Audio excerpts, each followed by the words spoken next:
So, hello, Chris. Hello, How are you Nigel. today? I'm very good. Yourself?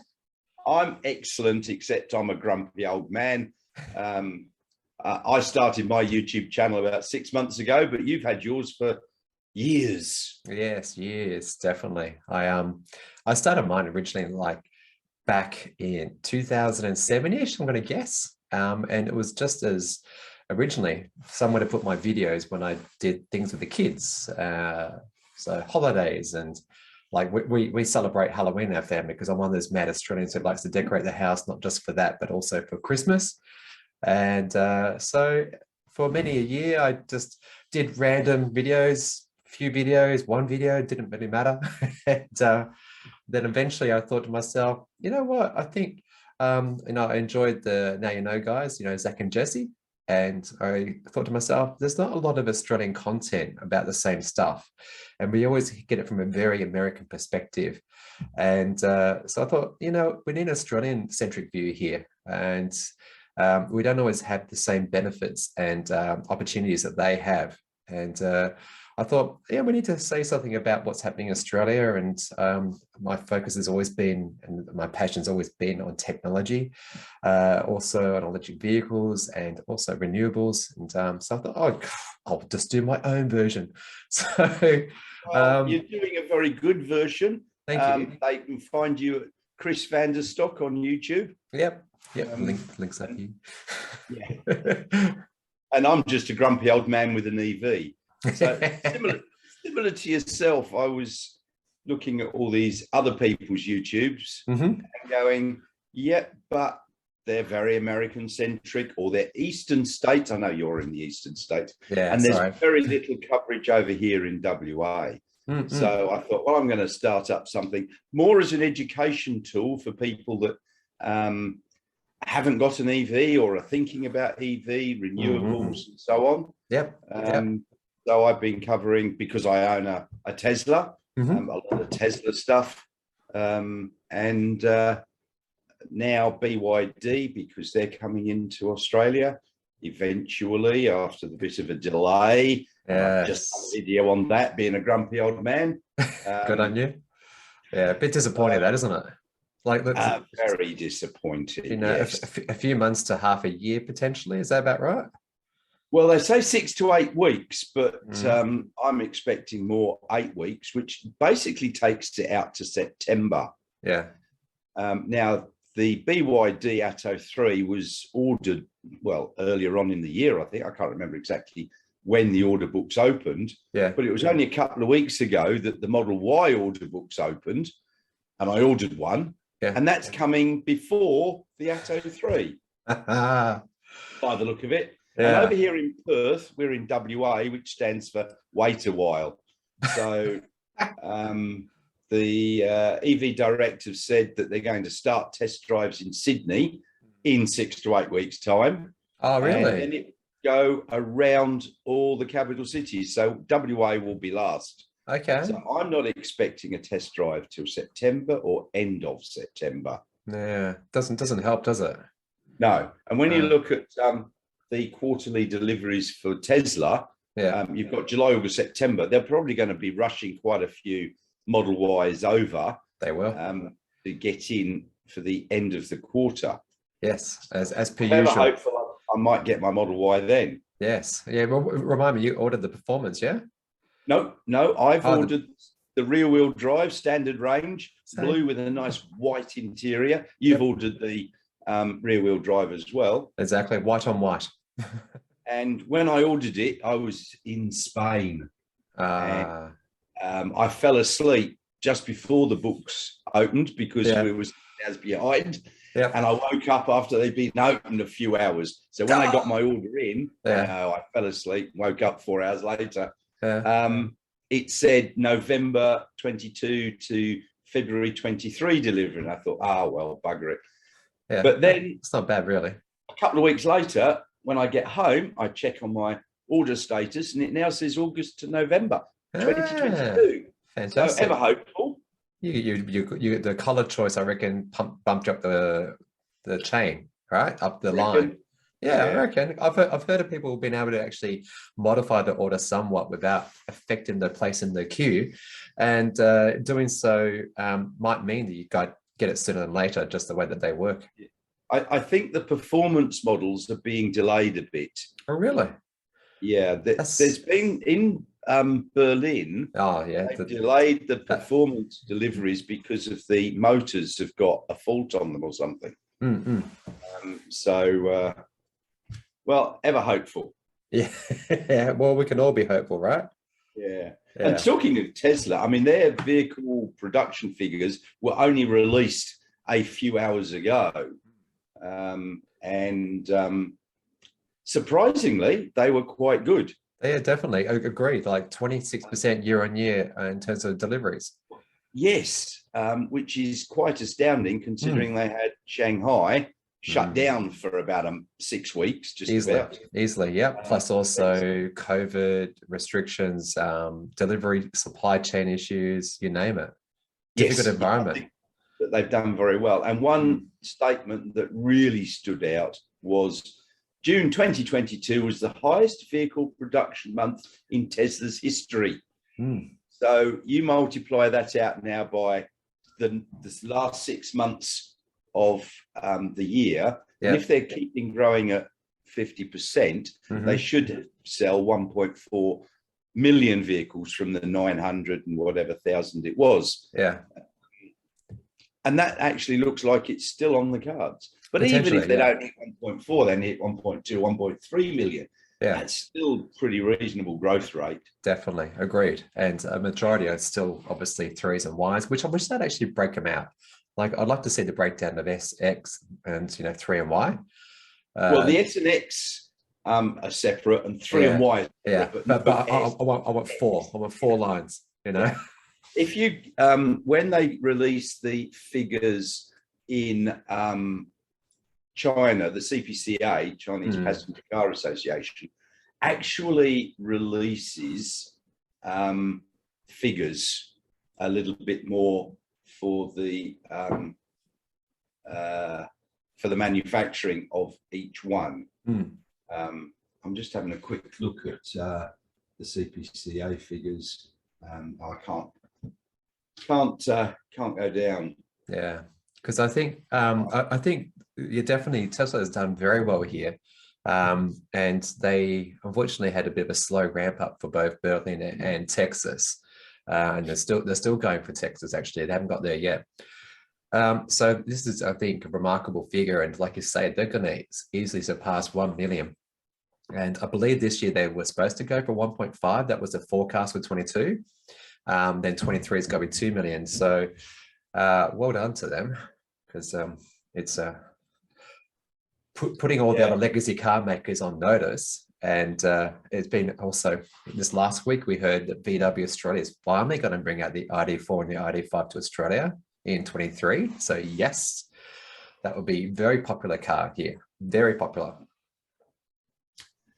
Yes. So you've got something happening over there in Victoria, because you've got an EV tax. We do indeed. Now, back in May, I actually did a video. Well, it'll be only 3 weeks ago, probably. On I've called it road user charge stupidity. Sure. Because they've just gone and introduced it in 2027 in Western Australia. And it's starting off at 2.5 cents per kilometre for EVs and 2 cents per kilometre for plug-in hybrids, which is absolute stupidity. Very much. But it's being introduced at the 2.5 cent mark from 2027, but its index started now. So by the time it gets introduced, it will be about $3.20. I mean, potentially. Yeah, potentially.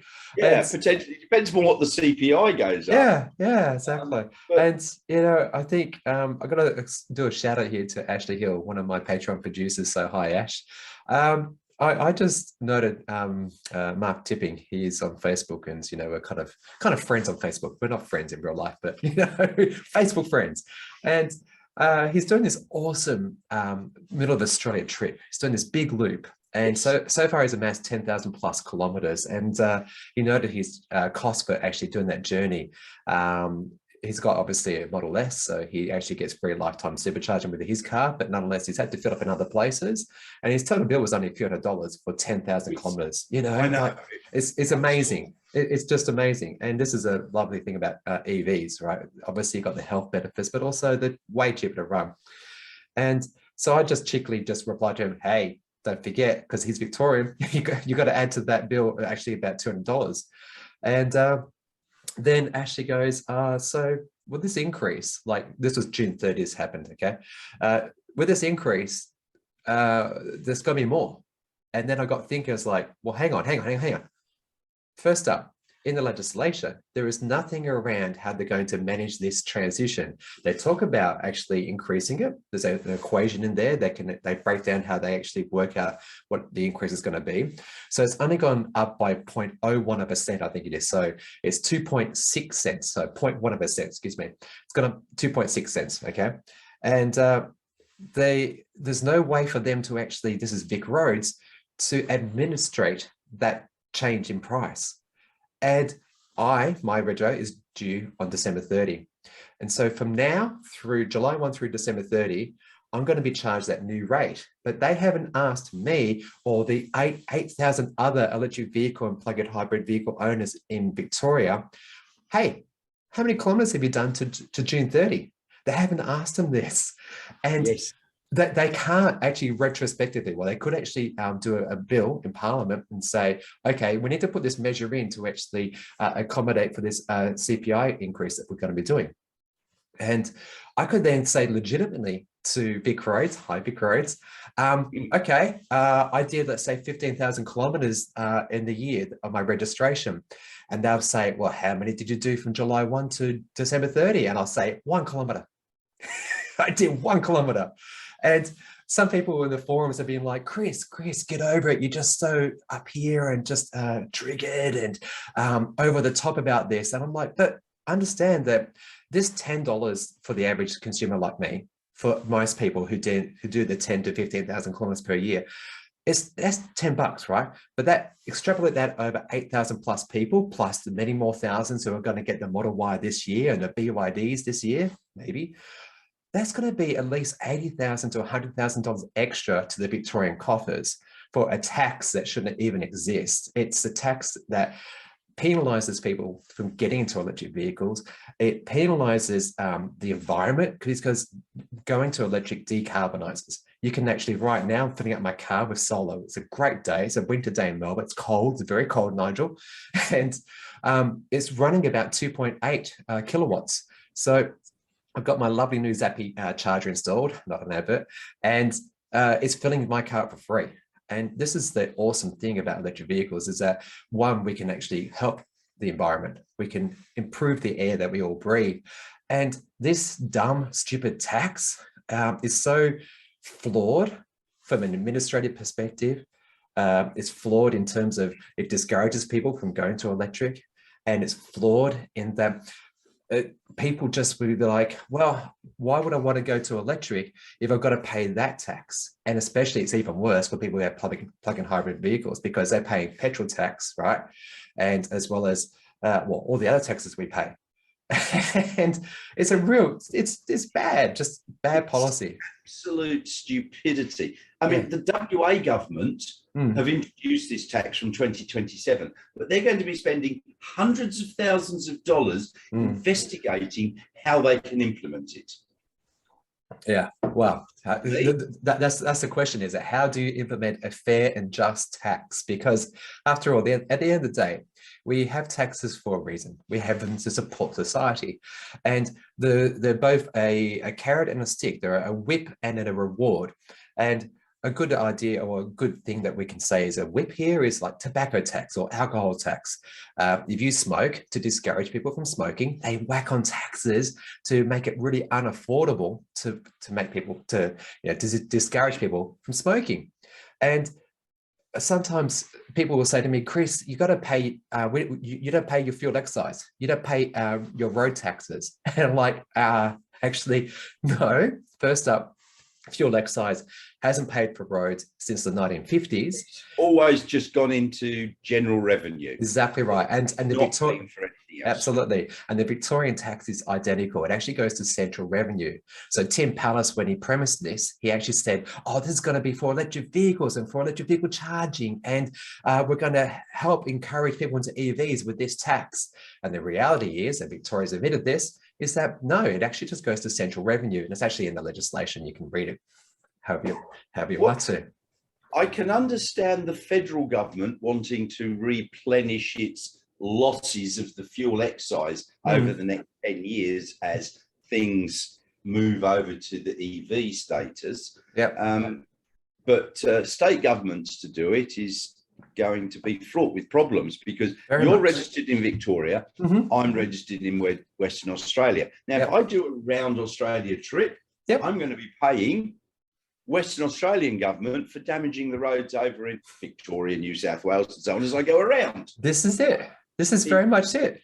And absolute daft. Yeah, and the legislation, the government can bring it in if they want. That would be fine, and then distribute it the same way that they distribute the fuel excise. Exactly. But remembering that that's just a general tax, and right now that obviously needs to go. But fuel excise earns about $11 billion from actual just vehicles, that is to say roads, vehicles who are on roads. Total is about 20 billion, because that covers aviation and marine and other factors, okay? But $11 billion from transport vehicles on roads. Of that $11 billion, we actually give back through fuel rebates, fuel credits, to the highest polluters, the ones who do the most damage. So the government, the federal government, only earns about $3 billion to the bottom line for road infrastructure. Well, we could premise it, right? We could actually pretend it goes to roads, but federally, they don't build roads. This is for road programs. This is for black spot programs. This is for education campaigns. The fuel excise, people, does not pay for roads. I guarantee you. Just look at your. I agree. Look at your council's financials. Your council actually builds 90% of your roads. And how do we pay our roads? Through our what do you call it? Rates. Our rates. I was trying to find the word there. And that's how we actually build most of our roads in Australia, through your local council. And if you give up cigarettes, you don't pay cigarette tax. If you give up fuel, you don't pay fuel tax. It's quite simple. And you're right. Like Mark Tipping's journey around Australia, or that middle Australia journey, he's going to be paying back to Victoria for roads that he's actually using interstate. And the legislation in Victoria doesn't actually cover private road use. And it's very generous, and it doesn't exclude private road use. So like if I drive on toll roads over here, it still counts, even though they are private roads. If I live on a property, I would have to somehow declare that X number of kilometers per year were actually driven on my property. That's the only exclusion you have. So if I go across the border into the ACT, where I hope to get a High Court date soon, and we can actually have this thing heard and challenge the constitutional validity of this. Yeah, thank you very much. I need another coffee, because it needs to be challenged in that it's unconstitutional that Victoria actually doesn't have the right to charge this tax, this excess, this excise, whatever you want to term it. The Victorian government has been rather poor insofar as implementing this. The act is bad, and there's already been a precedent set here previously with Harb versus New South Wales from the 1990s. It was an omnibus sort of hearing whereby they talked about fishing licenses, tobacco, and something else. So 3 items, and they rolled them into the one ruling. And that was that New South Wales was charging citizens in that state for smoking, for consuming cigarettes, for fishing licenses, and number of fish you collect. And this is the same thing. So every kilometre that I travel, I get charged 2.5 cents per kilometre, or if you're plug-in hybrid, 2 cents per kilometre.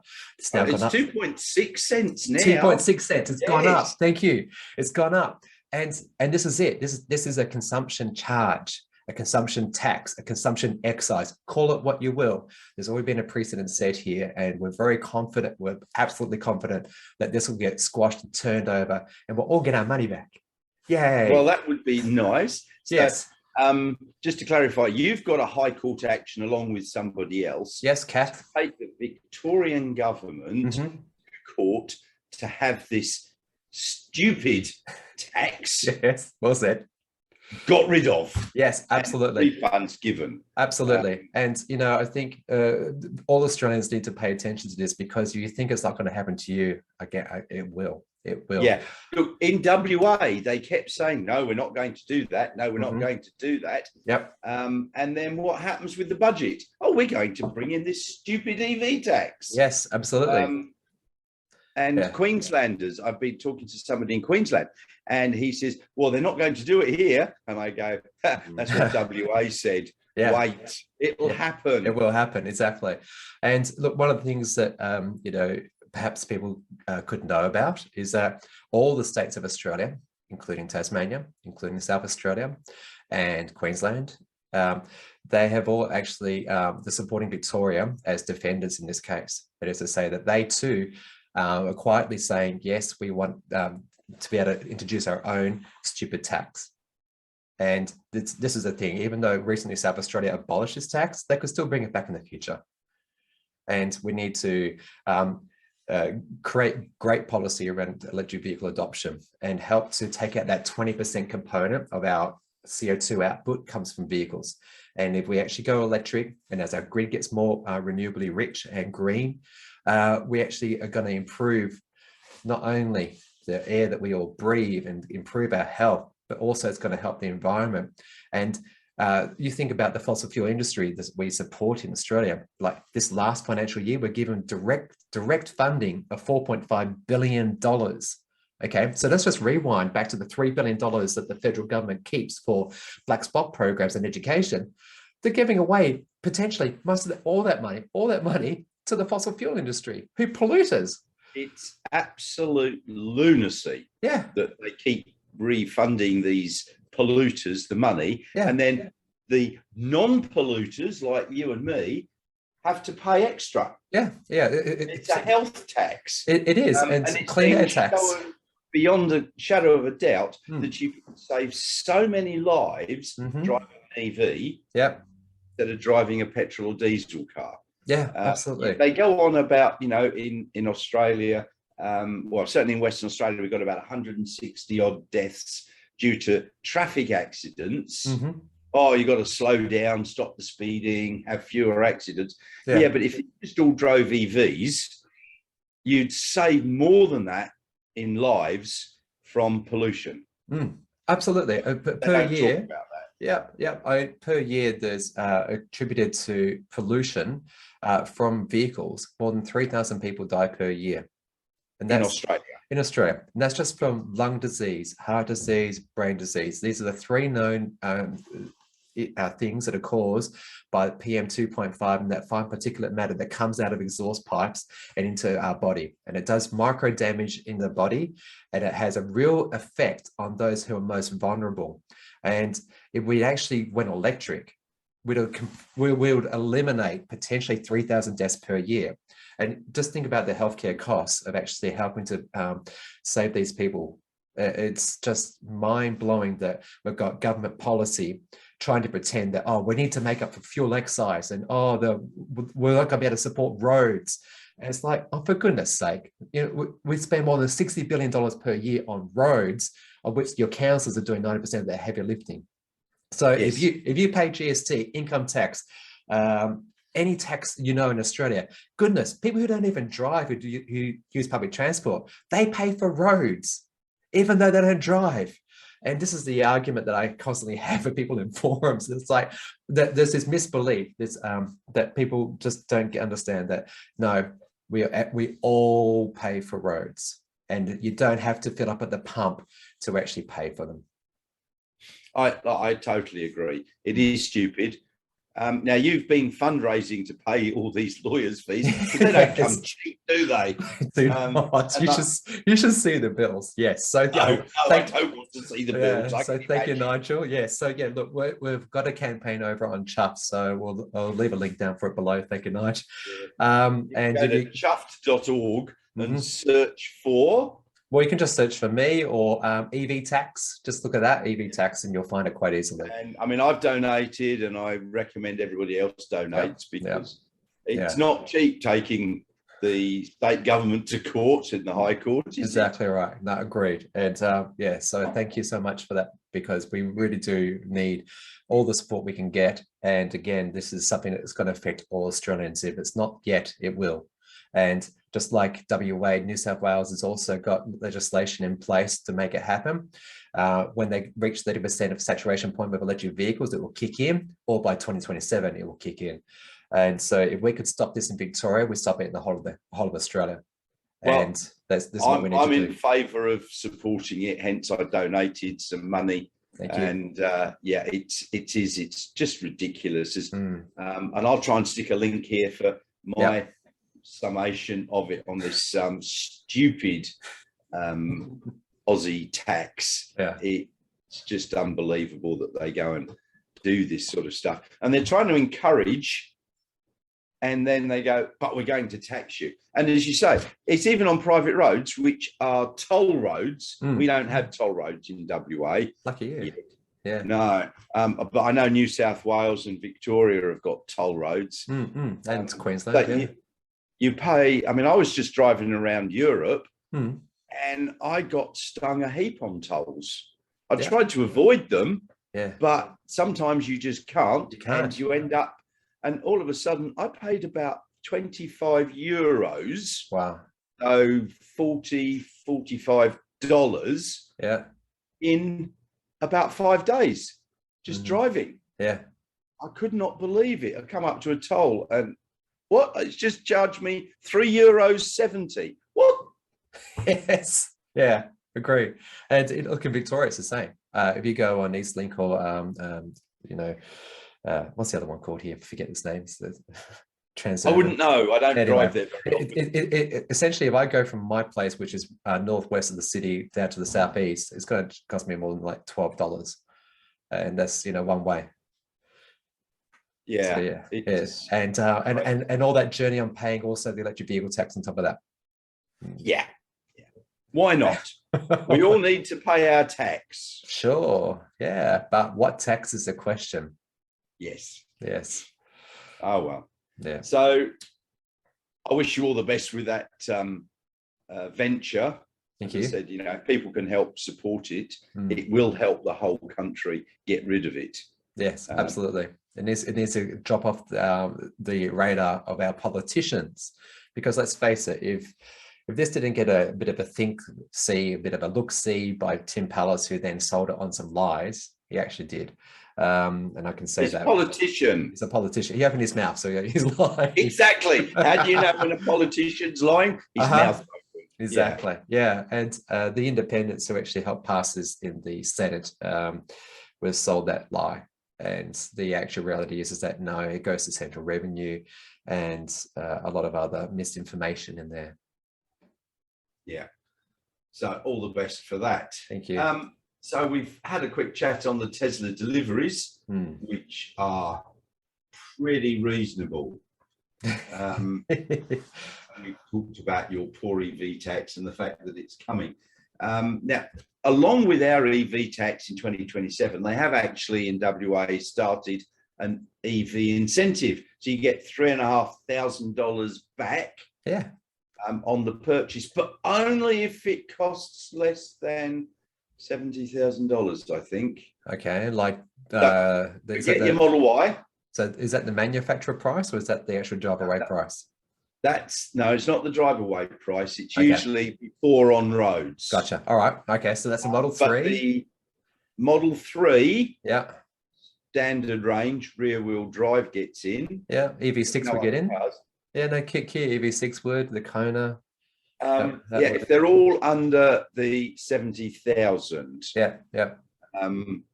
So the BYDs kick in. MG would, whenever that goes on sale, the new version. When the new version comes out, are they bringing in the long range one, or is it still?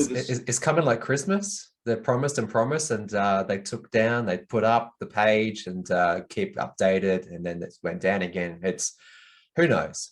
Who knows? Well, it's supply chain issues, which is the reason that the Atto 3 is delayed, Right. or at least that's what we're told.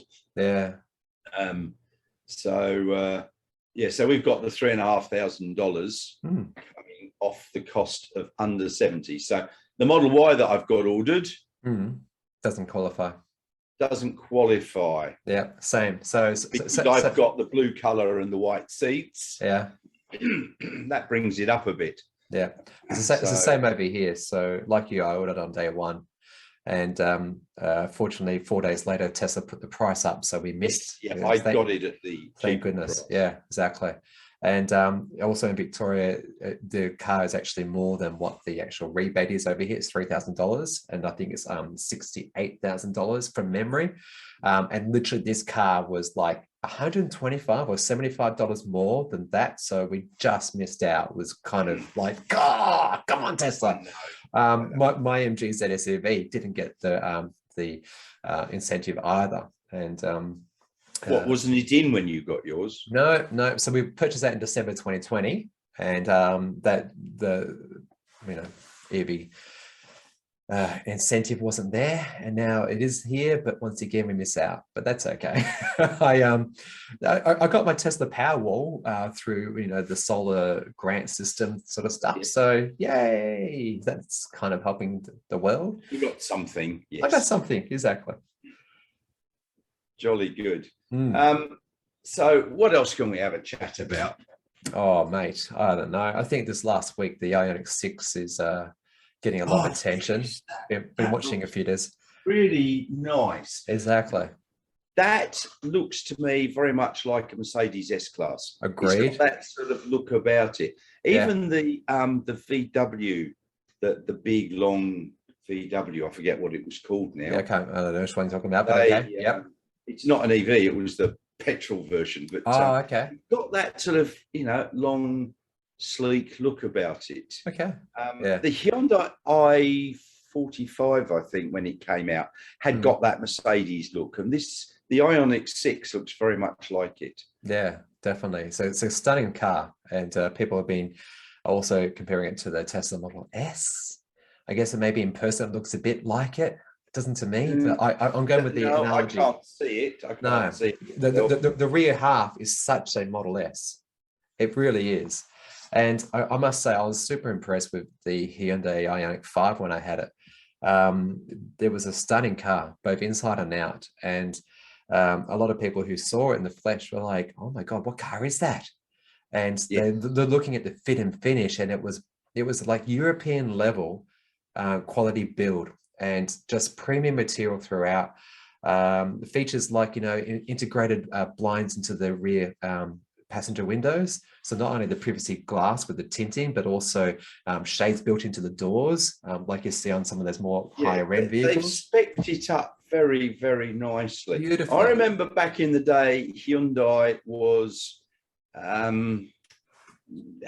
less than good quality, shall we say. Very much. Now they have really come up nicely. And I've sat in the Ioniq 5 and looked at it, and it looks really very, very nice. Definitely. And I might have been tempted to buy one if you could get one. That's it. And this is blows my mind. It annoys me because I get that, electric vehicles are awesome and great. And I get the Tesla's brilliant as well, which is why we've ordered the Model Y.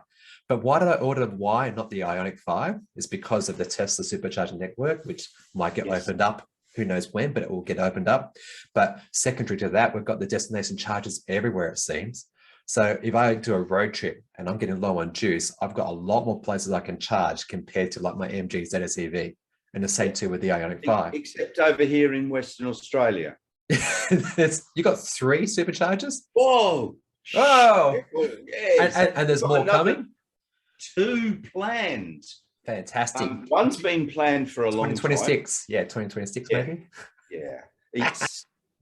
We don't get all that many superchargers over here. So to buy a Tesla because of the supercharger network is only any good once I get to Adelaide. Gotcha. Yes, because from there on, I drive all the way up to Cairns on it. Yes, that's exactly it. Yeah. But I think the only thing that stopped us from going for the Ioniq 5 was the charging and autopilot. They're the only two things that I think that Tesla has a real advantage over all the other players in this market. Hyundai is actually pretty good with their electrics. They've all got the same battery. They've all got the same battery. LG Chem provides battery to the American ones, and also the performance Model Ys, the LG batteries. In China, made in China, the standard ones that we're getting, they're actually cattle batteries. The battery in my car is a cattle battery. Anyway, just the drive in the Ioniq was lovely. It really was. The standard range 3 and Y have got LFP batteries. Yes, which are awesome. Don't get me wrong. They're my preferred battery type. I prefer them over lithium ion. Yes. Well, lithium iron or lithium ion. Same but different. No. Anyway, but yeah. I like the LFP batteries. They're not as energy dense, but the fact that you can charge them up to 100% a lot of the time, I'm still unsure as to whether you're not going to degrade them a little bit over a period. But if you don't do it, but I understand if you don't do it, Tesla tells you off. Like if you got the new Model 3, it'll say, hey, you need to levelize your charge. Fill me up, please. So the LFP batteries at 100% will give you not much shorter range than the long range at 90%. Yes. Okay, you can charge it up to 100 when you're going on a trip. Exactly.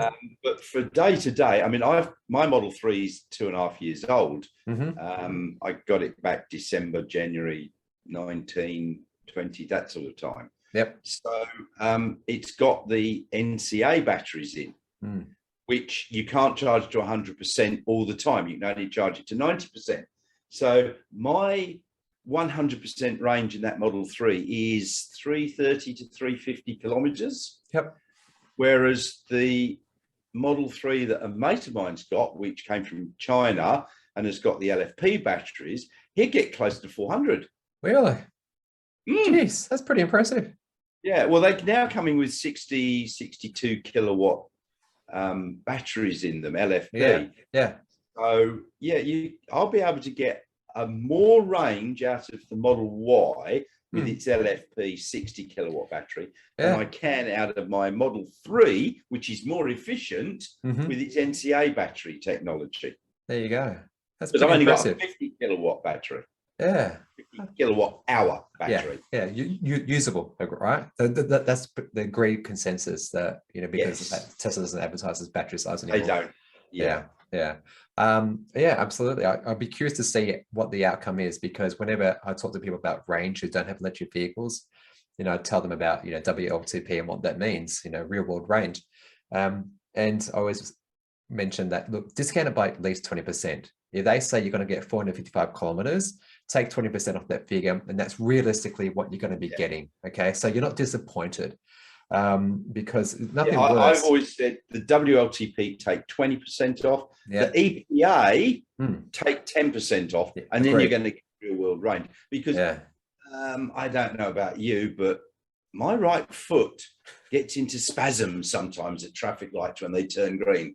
that's because of your batteries. You've got the faster sort of. I've got the faster car and the faster battery. Yes, exactly. Yeah.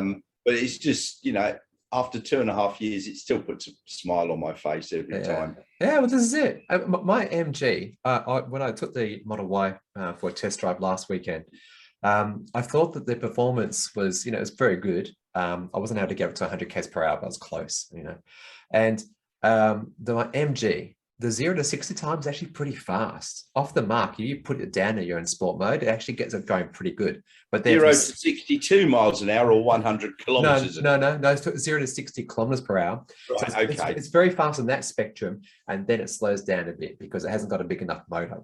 So it's 8.4 seconds. All right, so 8.4 seconds, 0 to 100k per hour for the MG.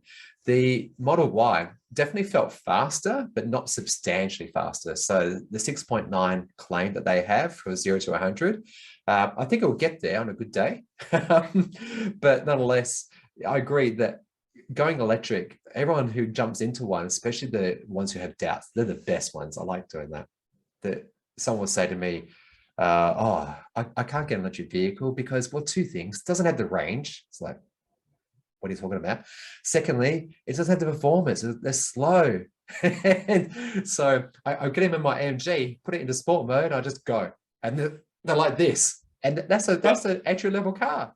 I've done that on my Model 3 single motor. Now, that's the older style, so it goes faster. I think it's 5.6 seconds, supposedly, 0 to 100 Ks. Yeah. But mine, I'm pretty certain, is closer to the lower 5 point whatevers, because I can beat just about anything off at the lights. And you get someone in and they go, oh, they don't go very fast.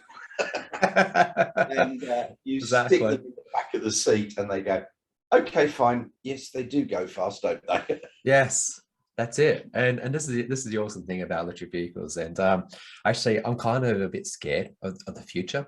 And the people who are hoons right now, the moment they can afford a performance Model 3 is the day that we're going to see a lot more accidents. I'm guessing here because you can so get into trouble with electric vehicles because as soon as you push, the torque is 100%. There's no waiting for the gear change. No. There's no seeking of the ultimate sweet spot, the Goldilocks zone. No, it's just going to go. The one good thing about Teslas is they do have a lot of safety features. And if you've got the autopilot or full self-drive, it can avoid a lot of accidents for you. Yeah. Hopefully, but it still doesn't rule out dumb behavior. Oh, yeah. Yeah. Some people will still try and do stupid things. You've only got to look at YouTube from those idiots trying to sleep in the back on it with it on full self-drive. Yes, I know. And idiots. I know, but I do enjoy occasionally watching Wham Bam Tesla Cam and what's that? The Dash Cam Australia YouTube channel. They're always fun to watch as well. Scott's cameras or something as well. Yeah, exactly. Watching all of those. Yeah. It's a curse word every 30 seconds. It's hilarious fun. Yeah. Oh well, that's all good. Yes, Tesla will be doing great things, I reckon, for the next 6 months for this year.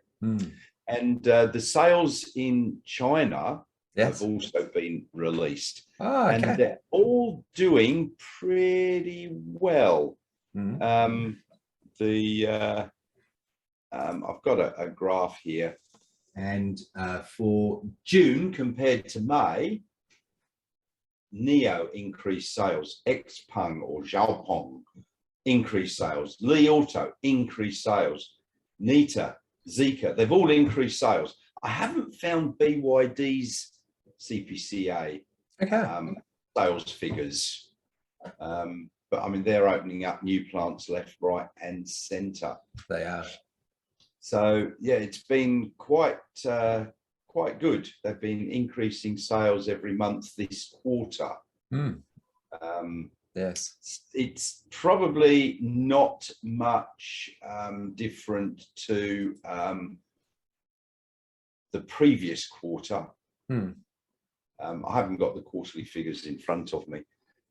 But even so, I mean, China's selling a lot of vehicles in the EV world.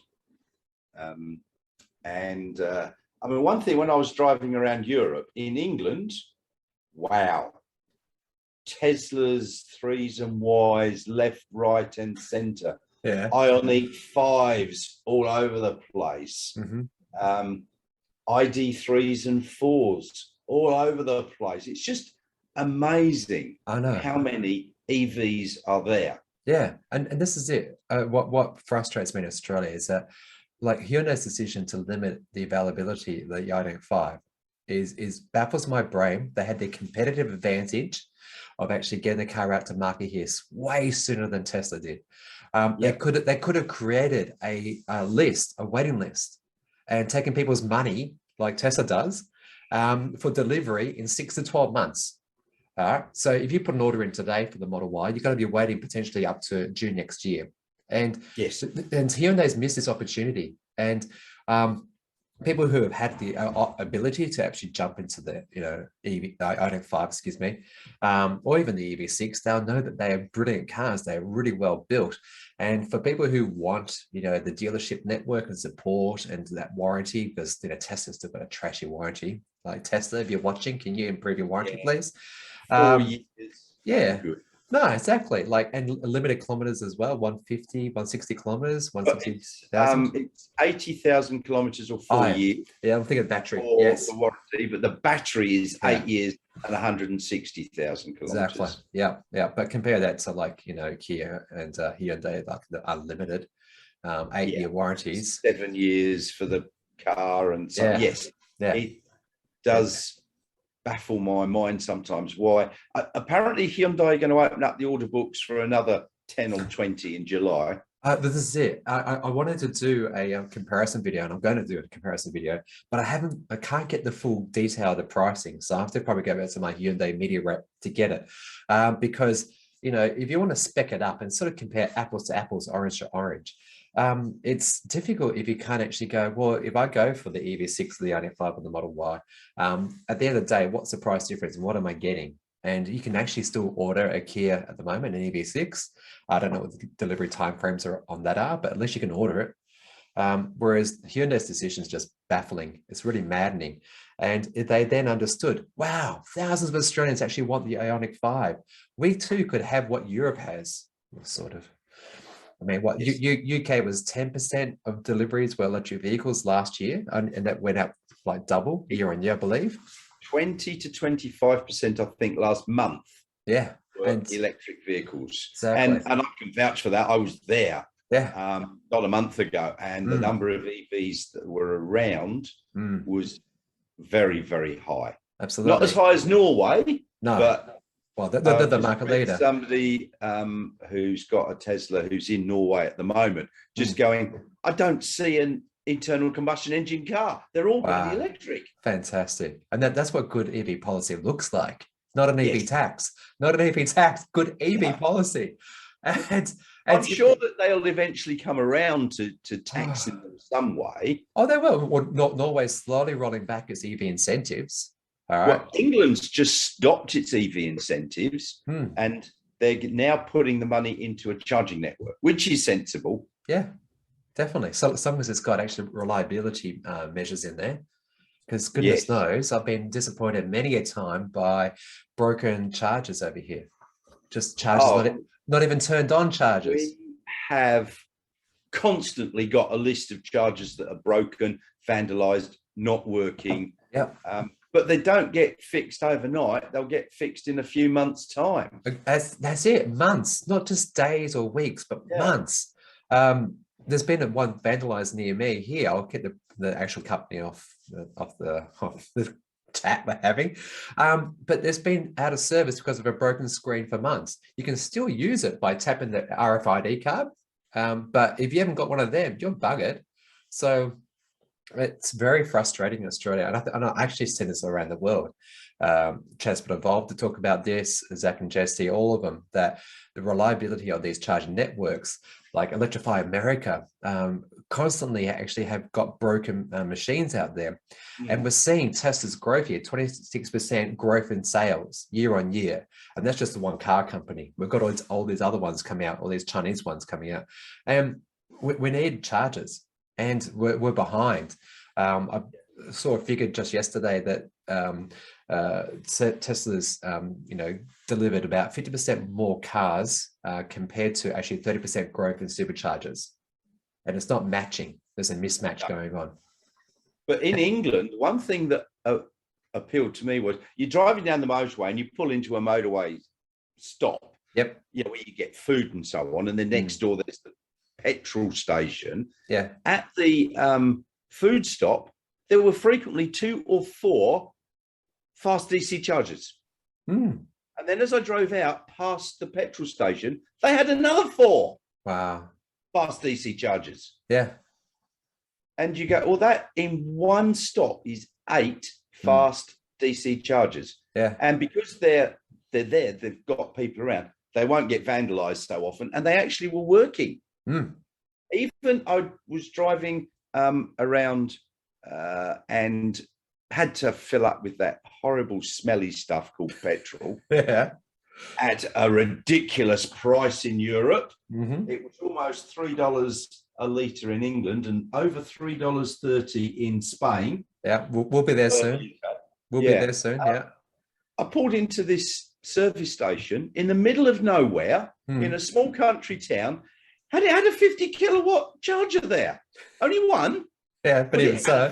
I'm going, what? Australia, Yes. wake up, guys. This is it. But and this is why companies like BP and Shell are getting into the energy business. They've actually started whole new companies where it's BP Energy and Shell Energy, and they're installing at the petrol stations electric vehicle chargers, like right here They're making near me. as much money out of those than they are out of the petrol, because the people stay there longer and buy coffee and chocolate and so on. Mm-hmm. Ampol over here are putting in DC chargers in many petrol stations at the moment because they got some money from Arena. Yep, great. I love it, and they know the market in Australia is going to take off in 2 to 3 years, and the people who don't have ready access to a power point at their house will need to have something locally nearby. People who are doing road trips like myself, I've been in suburbia on the other side of town, and I needed a charge, and I pulled into like a just a level 2 faster charger, and thankfully it was working. Thankfully.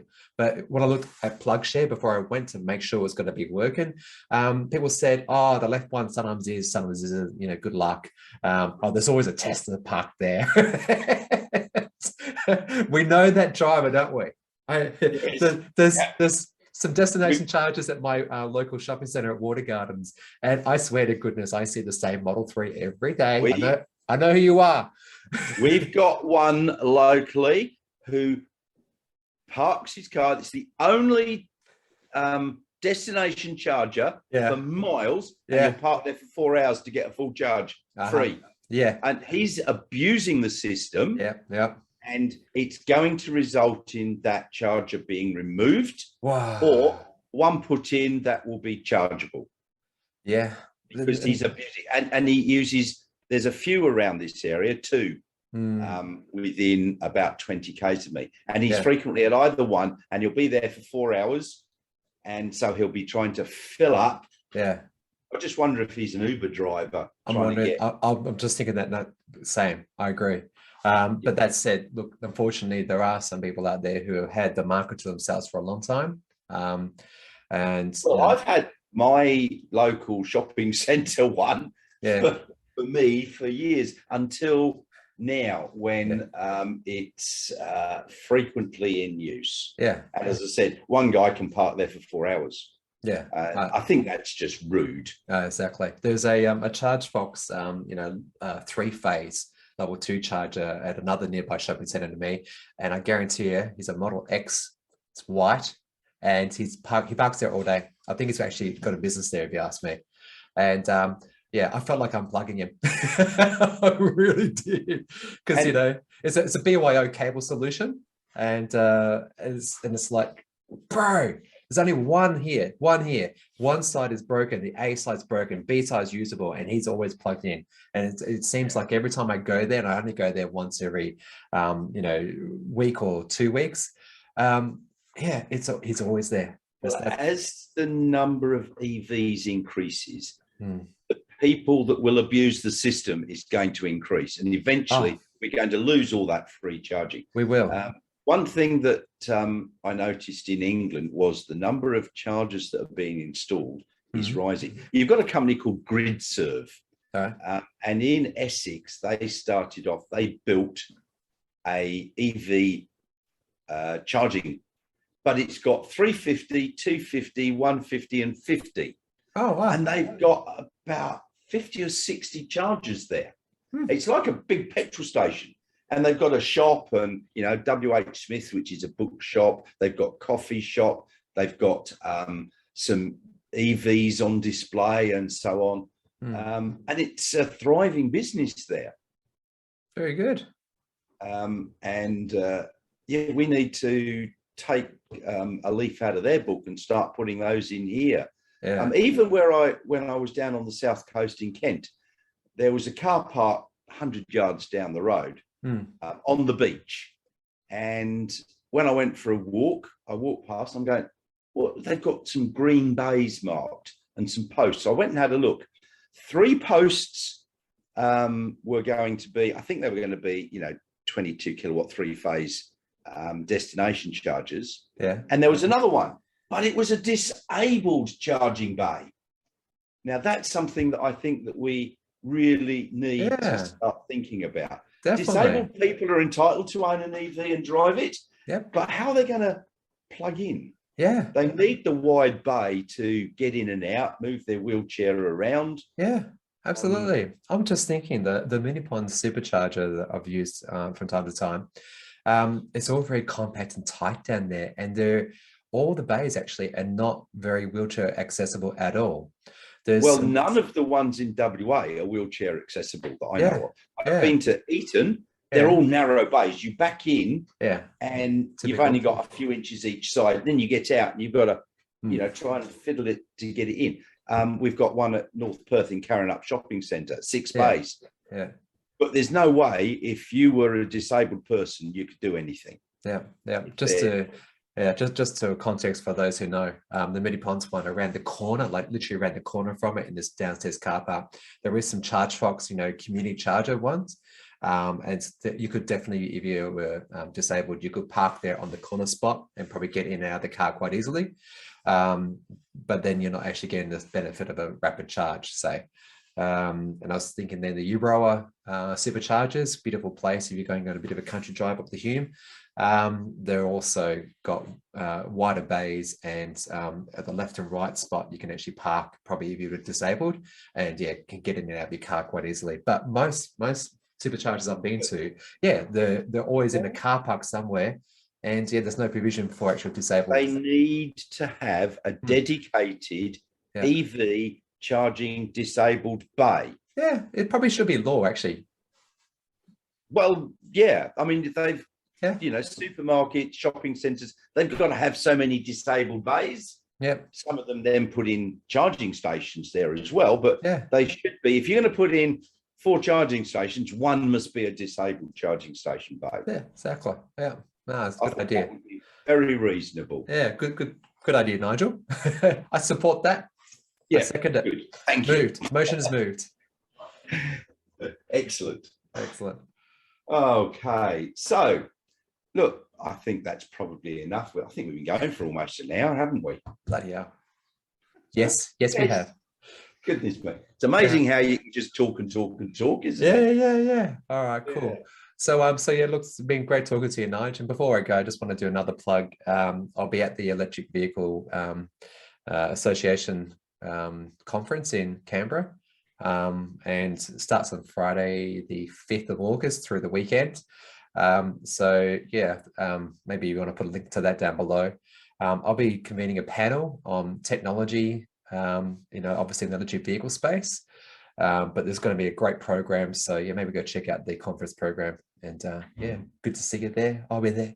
Oh, I won't. Sorry. Why not? I'm in Perth. You can get a flight. You can now, yes. Have a little holiday. Yeah, no, I've just had a month off. You're retired. Come on. Oh, exactly. Yeah. Okay. Depending on that EVA show should be quite good. We get the odd one over here as well in Western Australia, and I go to those. Yeah, exactly. No, the good events. Pre-pandemic, I went to a few in Victoria, and when I got my MG, I joined AEVA, and I've only recently joined TOCA. So 2 good associations to be with, so that you actually get the benefit of a really great community who's supportive and very knowledgeable. And when I don't know something, I just put in the forums. I go, I don't understand this. Why is this doing this? And then somebody will come on and go, "You're an idiot. Why didn't you know that?" I try. It's been here before. Search for it. It's like, I did. Anyway. Yes. Yeah, that's the common thing. Why don't you search? Yeah, exactly. But even so, because asking's easier than searching. it can be. It's especially if it's very specific. And I'm interested actually because I'm about to shoot a story on my level 2 home charger here. But there's been an update to the home chargers for Teslas, I believe. So I'd be curious to see what that looks like and how it behaves. So what, the Gen 3? Yeah. So, White front and Wi-Fi capable. Exactly. Yeah. So for 18 plus months of being out, and there's only been one very small update. And now I believe a substantial one.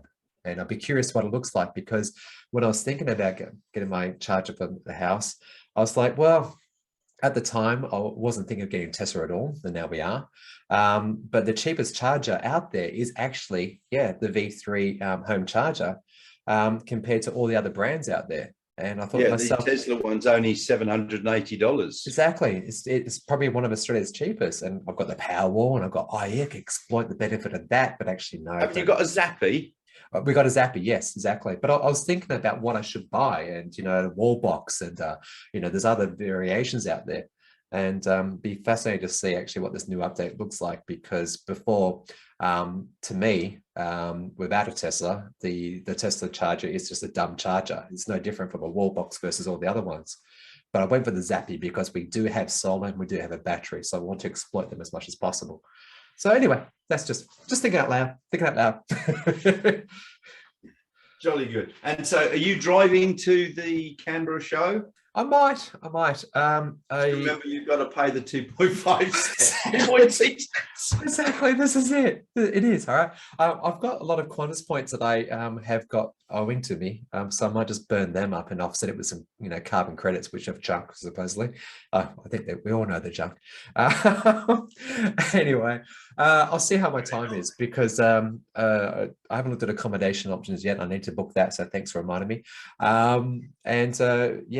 Also, so far, I don't think I've got a delivery date for the Model Y, because it'd be lovely to be able to drive up there in the Y.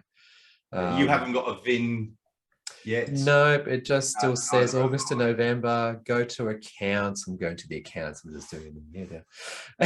And let's have a look. I've got to re-sign in. I've got 2-factor authentication, so it's going to take a while. I won't bother. Anyway. Yeah, I haven't got a VIN for mine either. Yeah. So I'll probably not get mine till September, maybe November. I don't know. But it won't be August, that's for sure. Yeah, I feel the same too. So second boat, fingers crossed. So yes, I don't know. I think taking my MG up there, because of its range, it's only got about 200 kilometers of range on freeway driving with the aircon on, is a challenge. So I'd have to stop in Euroa and every 150 kilometers basically, and then stop for a good half hour plus each time, which is fine by me because I don't like driving much anyway. So yeah, I don't know. But when we go for the High Court case, I will definitely drive the MG up there, because the MG is actually part of our evidence. It's actually part of the evidence brief. There's this massive long document that's about 150 pages long with all the evidence for our case. And that's now with the High Court of Australia. And the MG is actually part of that. And so I'll be taking it up there, because no matter which way it runs, I'll park it out the front and we'll get the cameras on it. So yes. Sounds good. 2 trips to Canberra this year. Excellent. And I hope one is more successful than the other. Yes, agreed. I'm sure the either meeting will be successful, but the other one's got to be more successful. Damn straight. All good things. Well, thanks very much for the chat, Chris. Appreciate it. No, thanks for having me on, Nigel. Appreciate it. And keep up your great work. Yeah, and you. Yeah. Cheers, mate. All right. Thanks. Thank you. See ya. Bye.